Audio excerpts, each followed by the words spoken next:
I'll make a couple comments real quick, following up on what Dave said, that the support and the things that they've done for Landon Light's unbelievable. And I know my two boys had a chance to meet Landon through Cheyenne basketball. And the things that Dave, his program, our marketing department have done have been outstanding. So kudos to all those people that have been in support, and to the Solberg family as well. But, a couple comments about last week. I think some things that just jumped off the page to me. We weren't as sharp as we probably been the previous 2 weeks, and is that just because we weren't ready to go? I thought we had a good week of practice leading into the game. Maybe we had it's hard to get up every week, and it's hard to make every game the most important one, and probably a great learning experience for some of our younger players, some of our less experienced players. But I felt offensively, really the second and third quarter, we struggled to convert third downs. The things that I said after the game, every second down of every series, it was 2nd and 9 or greater, and that's just not a good start to series. And probably get into more into numbers at some point, but I don't think that's a great way to get the ball moving. And we need to do a better job, be more efficient on early downs. And then we struggled to convert a couple third downs in those series or in those quarters as well. I think maybe only 2 of 6, 2 of 7. The first and fourth quarters were our best quarters. So, there's things that we can continue to improve upon. Some protection issues. I don't think we had all 11 players on the same page on some of the run plays. We mis-ID'd some things. We just missed some blocks. We're unable to finish, and that's going to be the key word this week going into practice this afternoon is finish. On the defensive side, we had our hands on I don't know how many footballs. We need to finish with the football occasionally. We've hit a rut. We've struggled to create some takeaways, and we need to do a better job of that. They're out there. We just need to catch the football at times, and our kids aren't stressed about it, but they know it's a big part of the equation for us to be successful. With that being said, there's a lot of positives as well. You run for over 200 yards again. You win 22-0. You hold Missouri State probably to about 30% conversion on third down. They have 25 yards rushing. You have pressure on the quarterback. Our quarterback had 1 sack for -1 yard. So again, a scramble deal where it wasn't really a sack. He was 21 of 31, had a rushing touchdown. A lot of positives out there. I still think our quarterback does an unbelievable job of having confidence and seeing the big picture and knowing what people are getting into and understanding defense. I had a chance to sit with him this morning for about an hour and a half, and he's as sharp as a quarterback as we've had, and only getting more and more comfortable in his role. This week, big game. It's the only one we have this week, so we got to make sure we have a good week of practice. Our kids are excited about it. They know South Dakota State's a good football team, a very familiar opponent. You watch them on film, and I've had a chance this morning to buzz through a couple, 3, 4 of their games. Outstanding on offense. They have some great weapons. The quarterback, a young quarterback, has playmaking ability, can run the football, can deliver it. Great receivers, tailbacks. They're as deep as anybody out there. Pierre Strong's as good a back as we've seen. Reminds you a lot of Illinois State and the depth they had at running back. Offensive line is really solid. Coach Eck does a great job with that group, and it's going to be a big challenge for Code Green and the defensive staff to come up with a plan, because they're going to stretch you and try to attack all 4 corners of the field. On defense, it starts with their Mike linebacker, Christian Roseboom. As good a football player as there is probably on FCS as far as on the defensive side. They're playing similar to us, 7, 8 different guys on the defensive line and trying to stay fresh. And they have some newer faces in the back end, but very athletic. We're familiar with a lot of the names that they have on their roster, because our 2 schools compete against one another quite often in the recruiting arena. So they do a really good job. And then, of course, Chase Vinatieri is as good a kicker that's out there right now. So all 3 phases, we're going to have to play really well to be able to hang in there and try to find a way to win. With that, I'm going to open it up for questions. What's your tone, your approach, your style here after facing a little bit more adversity than maybe you have in weeks past with your coaching staff and the players as well? My tone is that we need to go about our business as we did the last 6 weeks and as we've done it the last 6 years. I think we have a good process in setting in place for us right now in preparation. I think the things that you saw on Saturday we can continue to improve upon. I don't think there was anything as far as that can't be fixed with practice. And so we're excited to get back to practice. I've seen a bunch of guys around the facility watching film already. They know that we didn't play up to Bison expectations, but at the same time, it was excited about a 22-0 win. How did Zach come out, and how did you come out in general health-wise?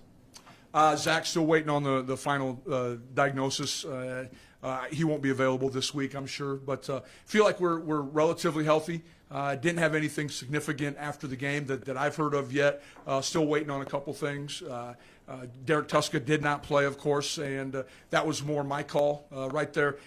I think Derek thought he could have played, but we still had, after this one, we still have 5 more regular season games, and I was trying to look out for longevity. I knew we had some young kids that could step in and play for us, and I can't say enough about Jake Cava and Will Mostart getting some reps.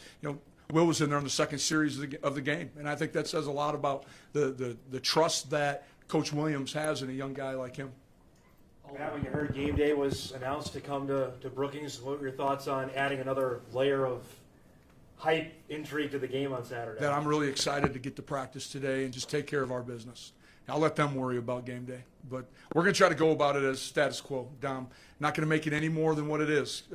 We don't need to get overly excited right now. We know it's a really good football team, and I think if we start looking ahead to Saturday, then we're going to miss a bunch of opportunities to get better during the course of the week. Will you anticipate you guys having any role in that stuff, the game day stuff? No, I don't anticipate being involved at all right at this point. How important was it to have a game like that where you did face some adversity, especially going into the rivalry game this week? I think anytime you get to play a game, especially with a bunch of young kids or relatively inexperienced kids, there's a huge advantage just getting game reps under your belt. So I think us just continuing to learn and to grow as football players and as a coaching staff, I think that's where the value is.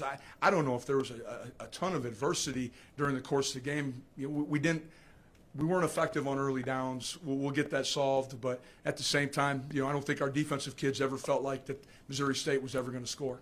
So I think we knew if they didn't score, we were probably going to win. There were a couple times when Trey fired it out to the slot when the offensive line was run blocking. Is the RPO playbook, the general playbook, kind of expanding for him as time goes on? There'll be a few of them in there. That's not necessarily who we are, but if you're going to leave the slot area receiver uncovered, we're going to take the easy access throw. Again, it goes back to, you've heard me say it, we're going to make people defend the entire football field.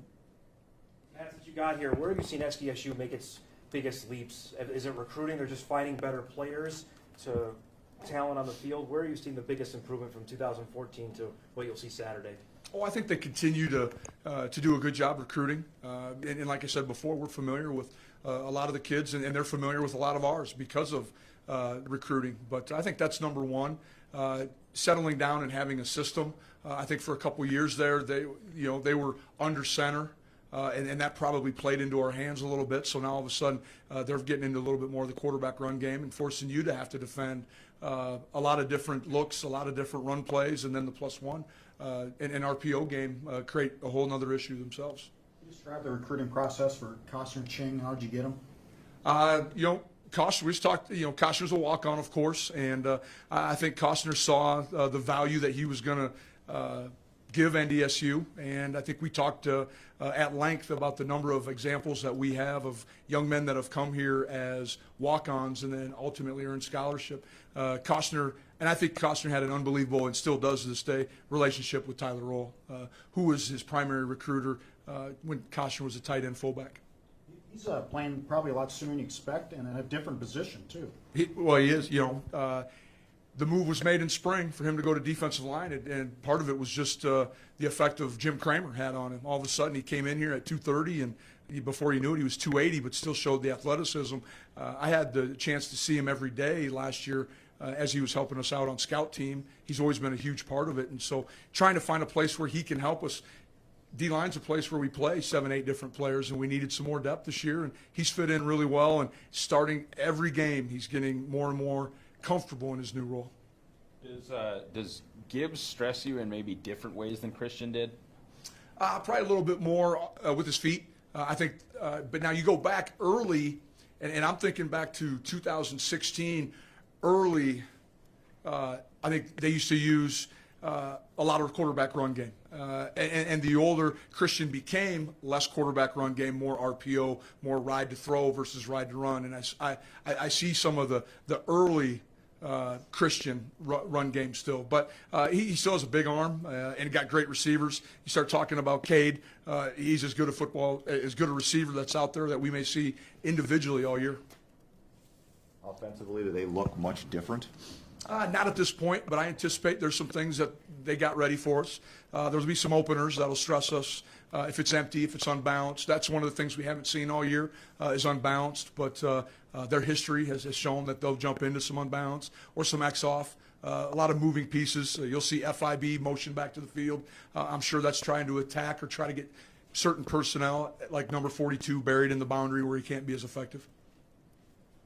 How did you watch the Minnesota game to start the season with them, and what did you take out of that? I watched the entire thing with Trey Lance this morning down in the team room. Really good football team, physical.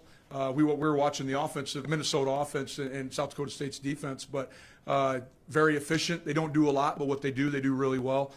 Quarters team, a little bit of three buzz. There's a lot of similarities defensively between South Dakota State and NDSU, and it's going to be a chess match, I'm sure, on Saturday. What's the value of that, of you and Trey spending that time together, first of all, but then also going through a game like that together? What do you kind of learn about him, and what are you impressed with what he gets from it when you're watching him? I think my first thing is just to see where his learning curve is at. I try to sit with him a little bit every week. Today was probably a little bit longer. He was probably ready for me to go. He never gave me the clicker, though. He was always in charge.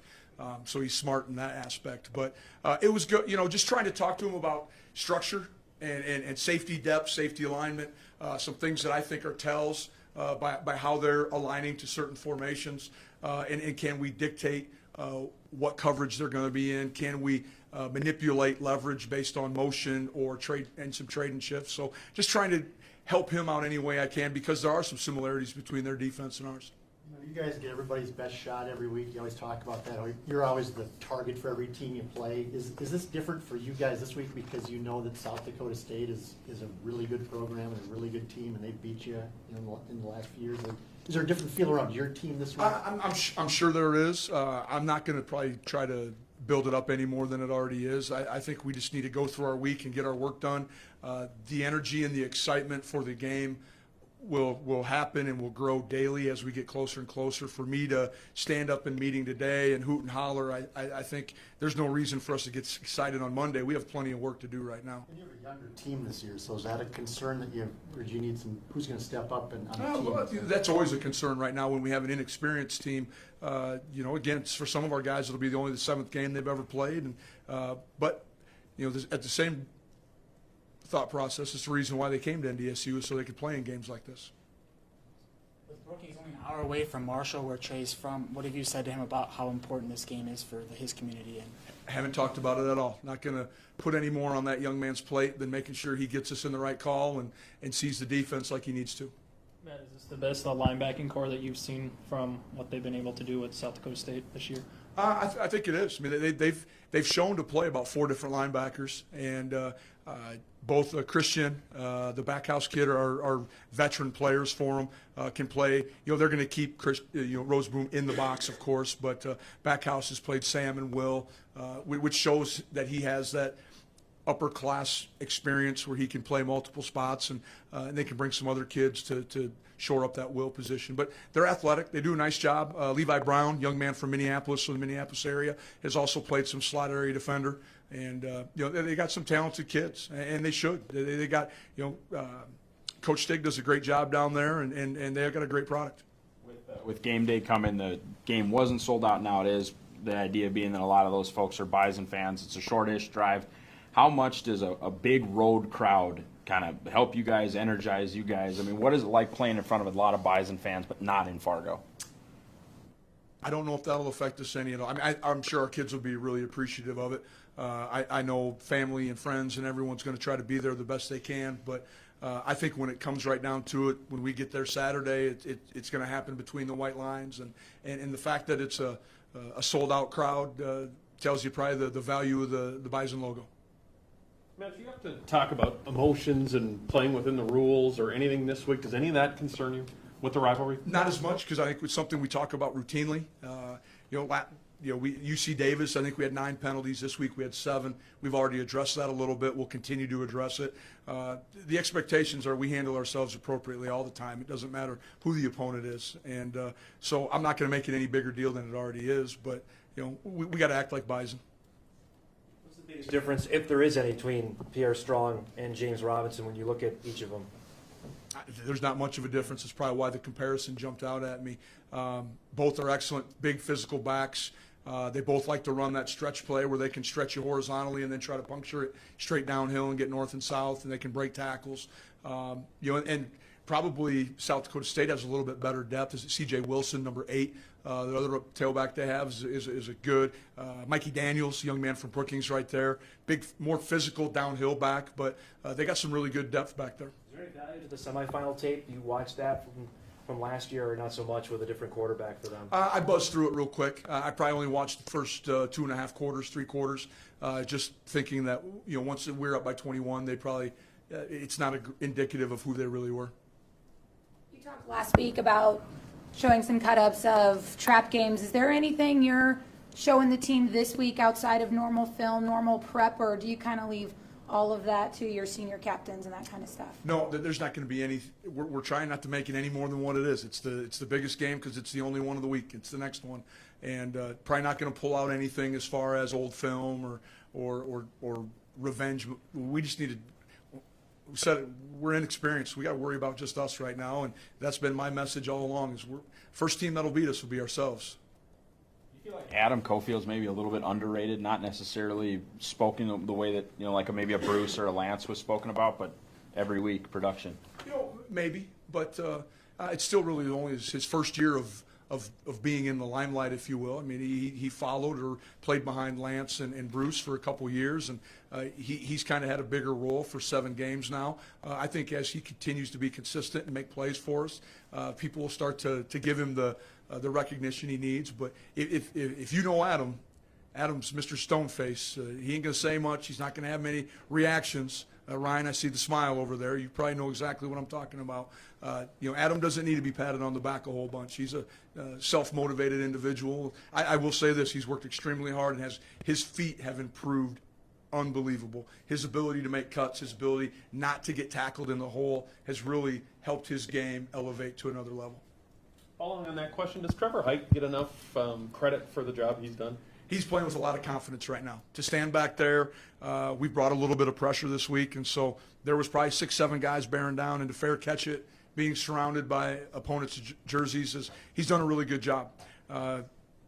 Every time the ball hits the ground on a punt, it's 17 yards on average, and so you think he's saving us 2 first downs every time he fair catches it. But more importantly, it's the number one job he has, and he knows it has to be our ball at the end of the snap. And he's doing a great job, and we're getting a lot of extra first downs out of him right now, and we'll continue. That group, led by Cody Morgan, has a lot of pride in what they're doing, and I hope, knock on wood, our best is yet to come with that punt D group. All right, thanks, guys.